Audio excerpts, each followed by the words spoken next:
Hello friends, ધમુસ kitchen and vlog પર તમારું સ્વાગત છે. મિત્રો, દૂધીના મુઠિયા તો તમે હજારો વાર બનાવ્યા હશે, તેથી થશે કે એમાં વળી શું નવાઈ, એ તો સાવ સરળ છે. પણ મિત્રો, આજે આપણે જે દૂધીના મિની મુઠિયા બનાવીશું તેની બનાવવાની અને મસાલા કરવાની રીત સાવ અલગ છે. બિલકુલ ગળે ન ચોંટે કે ન ડચુરો વળે એવા એકદમ સોફ્ટ પણ સોડા કે ઈનોના ઉપયોગ વગર અલગ યુનિક શેપમાં બનાવીશું, જેથી ખાવાની મજા પડી જશે. તો ચાલો બનાવવાની શરૂઆત કરીએ.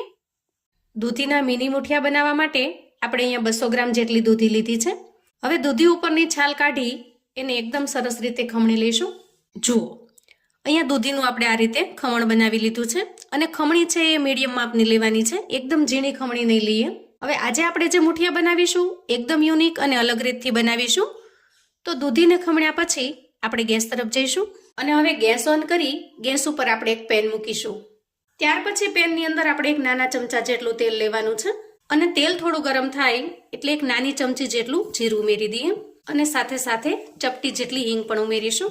હવે જુઓ, જીરું સરસ રીતે સતળાઈ જાય એટલે મેં અહીંયા આદુ, મરચાં અને લસણની પેસ્ટ તૈયાર કરેલી છે અને એને અધકચરા ખાંડીને તૈયાર કરેલા છે, એને ઉમેરી દઈએ અને તેલની અંદર સારી રીતે મિક્સ કરી લઈએ.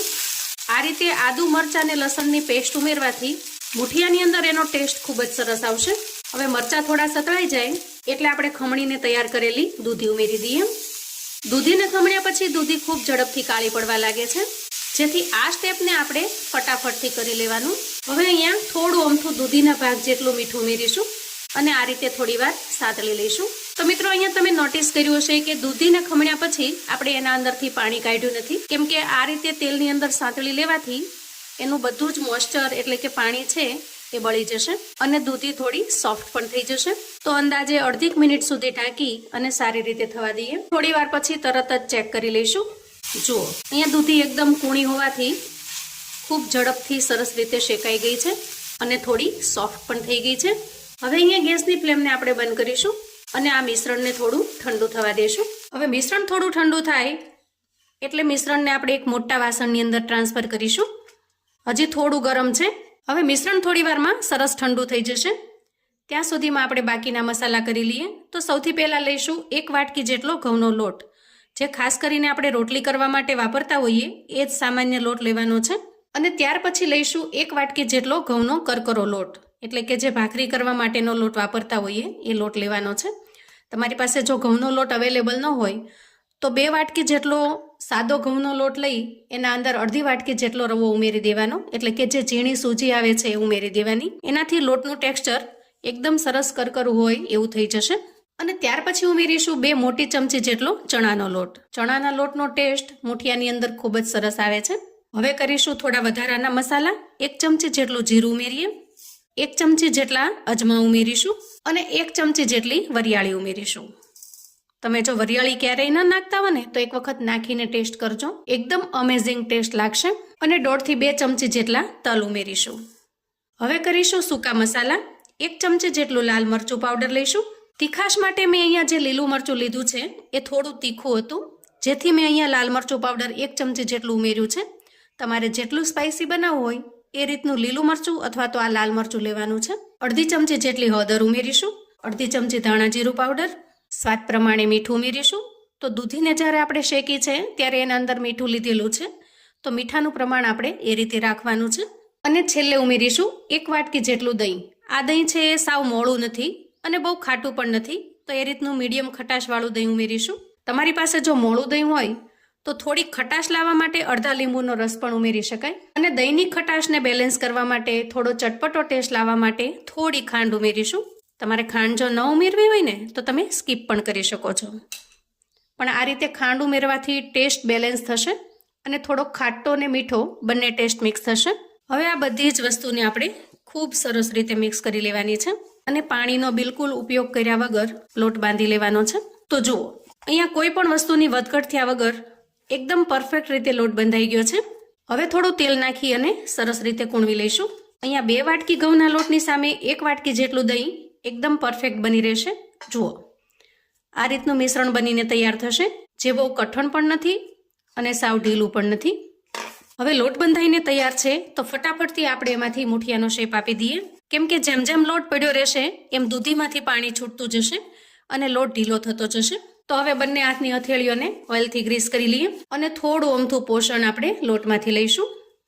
જુઓ, પૂરીનો લુવો લઈએ એના કરતાં પણ થોડું ઓછું લેવાનું છે.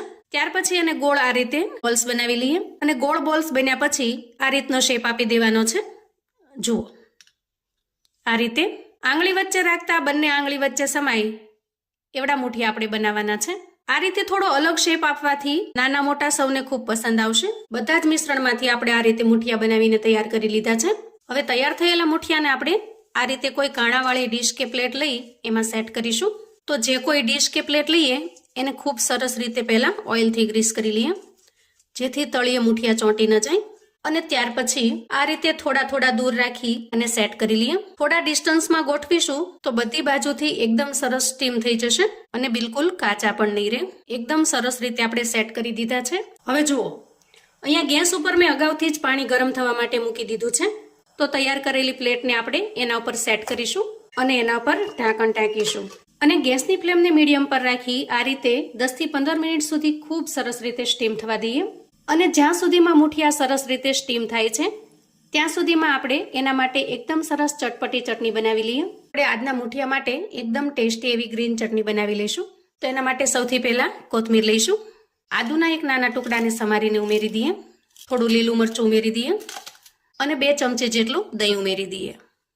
એક નાની વાટકી જેટલા ગાંઠિયા ઉમેરીશું. તમે અહીંયા દાળિયાનો ઉપયોગ પણ કરી શકો છો અથવા તો શિંગદાણાનો પણ ઉપયોગ કરી શકો છો. હવે ઉમેરીશું સ્વાદ પ્રમાણે મીઠું. અડધી ચમચી જેટલી ખાંડ ઉમેરીશું. એનાથી ખૂબ જ સરસ ચટપટો ખાટો મીઠો ટેસ્ટ આવશે. પણ જો તમે ખાંડ ન નાખવા માંગતા હો તો સ્કીપ પણ કરી શકો છો. અને ત્યાર પછી થોડો લીંબુનો રસ ઉમેરીશું. દહીંની ખટાશ અને થોડી લીંબુની ખટાશ પડવાથી ચટણી વધારે ટેસ્ટી લાગે છે. હવે ઢાંકણ ઢાંકીશું અને એકદમ સરસ રીતે પીસી લઈશું. જુઓ, એકદમ સરસ એવી ગ્રીન ચટણી બનીને તૈયાર છે. આપણે અહીંયા ચટણીને થોડી ઘાટી રાખી છે, એકદમ પતલી નથી બનાવી, કેમ કે મુઠિયા સાથે આ ચટણીનો ટેસ્ટ ખૂબ જ સરસ લાગશે. હવે ચટણીને સાઈડ પર મૂકીશું. અંદાજે 15 મિનિટ જેટલો સમય થયો છે. હવે આપણે ઢાંકણ ખોલી મુઠિયાને ચેક કરી લઈશું. જુઓ, અહીંયા ટૂથપીકથી ચેક કરી લઈએ. જુઓ, ટૂથપીક પણ એકદમ સરસ ક્લીન બહાર નીકળે છે, એટલે કે મુઠિયા એકદમ સરસ રીતે સ્ટીમ થઈ ગયા છે. હવે થોડી વાર માટે મુઠિયાને ઠંડા થવા દઈએ. જુઓ, અહીંયા બધા જ મુઠિયા સરસ રીતે ઠરી ગયા છે અને એકદમ આસાનીથી ડિમોલ્ડ પણ થઈ જાય છે. જુઓ, માત્ર હાથ અડાડવાથી જ એકદમ સરસ રીતે છૂટા પડી જાય છે અને એકદમ સરસ સોફ્ટ પણ બન્યા છે. જુઓ, એકદમ પોચા રૂ જેવા બન્યા છે. તમને હું એક તોડીને બતાવું. જુઓ, સોડા કે ઈનોના ઉપયોગ વગર પણ એકદમ સોફ્ટ અને મોઢામાં મૂકતા જ ઓગળી જાય એવા સરસ બને છે. જો તમે ક્યારેય આ રીતે દૂધીના મિની મુઠિયા ના બનાવ્યા હોય ને તો એક વખત ચોક્કસથી ટ્રાય કરજો, કેમ કે એટલા ટેસ્ટી બને છે કે તમે બાકીના બધા જ મુઠિયાનો ટેસ્ટ ભૂલી જશો. હવે આ મુઠિયાને ખૂબ જ ટેસ્ટી બનાવવા માટે આપણે થોડો વઘાર કરી લઈએ. વઘાર કરવા માટે ગેસ ઉપર એક પેન મૂકીશું અને પેનમાં અંદાજે 2 નાના ચમચા જેટલું તેલ લઈશું. ખાસ કરીને મુઠિયા કે ઢોકળાની અંદર સિંગ તેલનો ટેસ્ટ ખૂબ જ સરસ લાગતો હોય છે. તો ઘરમાં જે કોઈ તમે કુકિંગ ઓઇલ વાપરતા હો એનાથી પણ વઘાર કરી શકો છો. હવે જુઓ, વઘારમાં આપણે 1 ચમચી રાઈ ઉમેરીએ અને 1 ચમચી જીરું, થોડી અમથી પિંચ ઓફ જેટલી હિંગ ઉમેરીશું. થોડા મરચાના ટુકડા ઉમેરીએ અને થોડા તલ ઉમેરીએ. બધી જ વસ્તુને સરસ રીતે તેલની અંદર મિક્સ કરી લઈશું અને પછી તરત જ આપણે મુઠિયા ઉમેરી દઈએ. તો અહીંયા મુઠિયા વઘારીને તૈયાર કરી લીધા છે. હવે આપણે સર્વ કરી લઈએ. આ નાસ્તાને તમે કોઈ પણ ચટણી સાથે પીરસી શકો છો. આજે આપણે એના સાથે ગ્રીન ચટણી બનાવેલી છે. કોઈ પણની સાથે એકદમ અમેઝિંગ ટેસ્ટી લાગશે અને તમે ચાની સાથે પણ આ મુઠિયાને એન્જોય કરી શકો છો. અને મેં કહ્યું એમ, નહીં ડચુરો વળે કે નહીં ગળે ચોંટે, એકદમ સોફ્ટ મોઢામાં મૂકતા જ સડસડાટ ગળા નીચે ઉતરી જાય એવા સરસ સોફ્ટ બને છે. તો મિત્રો, આવું અવનવું જાણવા માટે અને મને સપોર્ટ કરવા માટે ચેનલ પર જો તમે નવા છો તો પ્લીઝ ચેનલને સબસ્ક્રાઇબ કરો. વિડીયો ગમે તો લાઇક અને શેર કરો. તમારા સગા સંબંધી મિત્રોને પણ આપણી એકદમ ટેસ્ટી અને અલગ રીતે બનાવેલા દૂધીના મિની મુઠિયાની રેસિપી ચોક્કસથી મોકલી આપજો, જેથી એ લોકો પણ બનાવીને તૈયાર કરી શકે, એન્જોય કરી શકે અને એના પરિવારને પીરસી શકે. કોમેન્ટમાં મને ચોક્કસથી જણાવજો મિત્રો કે આપણા અલગ મુઠિયાની આ રીત તમને કેવી લાગી છે. ફરી મળીશું એક અલગ રેસિપી સાથે. ત્યાં સુધી આવજો મિત્રો.